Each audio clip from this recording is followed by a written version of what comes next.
Good morning, everyone, and welcome to the PivotBoss pre-market video for Monday, April 19th, 2021. I am Frank Ochoa, aka PivotBoss. Here's a look at the daily time frame of the ES. You'll notice right here, the ES has been trending higher at a very steep pace. It's been doing it in a manner that is consistent with kind of a melt-up phase where you have very, very low volatility, but you have very high directional conviction.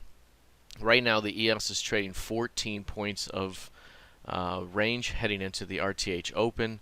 That is 43% of average range. It's been averaging 32.75 points on a 10-day basis. We have not seen price even hit this yellow line here, which is the 8-period average. And so again, everything continues to suggest more upside. It's only hit the previous session's low one time since that strong low developed, so you can't really even look at a previous low failure really too often in this move.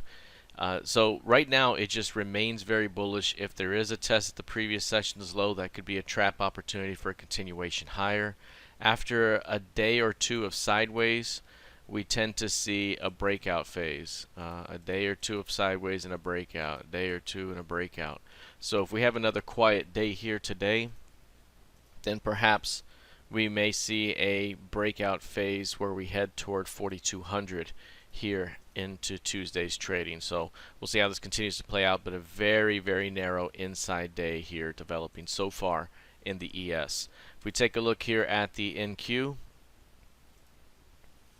see the NQ has traded in a very similar manner. Very strong low here, nice continuation higher, a failed low here that developed, and you also had failed lows along the way here. We have not seen a failed low yet so far. Perhaps today will be the day where we do see a test of the previous session's low, which could lead to a trap opportunity and a reversal back up.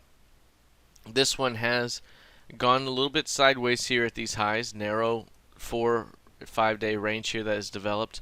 It's also developing that range right around that prior pivot high, that strong high of 13,900, which is the key range high. But again, we haven't even seen this market test the 8-period average since the breakout here. So again, any pullback could still be considered a buy opportunity until proven otherwise, but continuing to watch that 13,900 pivot here this week. All right, let's take a look here at crude oil. You'll see with crude, this one had a very, very solid breakout here around mid last week. That breakout transitioned price back above 62s, and we now have a narrow 3-day range developing at these highs. We have a failed new low that is developed today with a push back to the previous session's midpoint.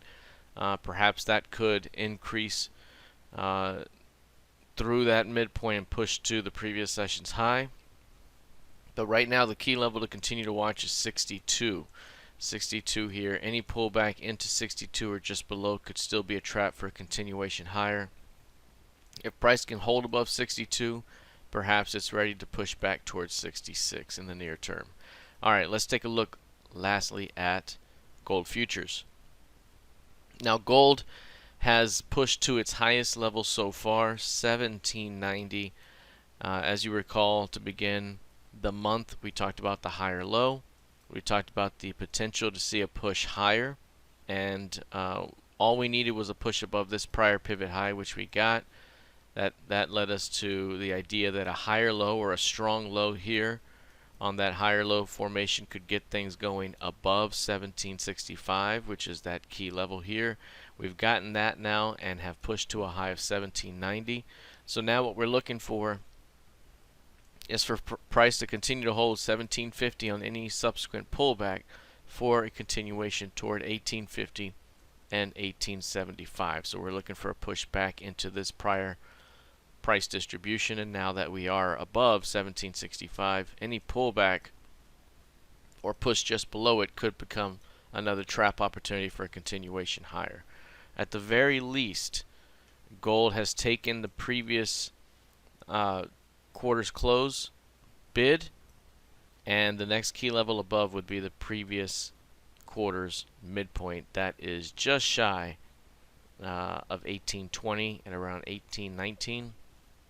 That's still a level that could be reached this month, and that is also a 100% ADR monthly target. All right, that's it for now. We'll see how this plays out heading into the rest of the session. Happy Monday. Good luck. Trade well, and I'll see you in the trading room. Take care.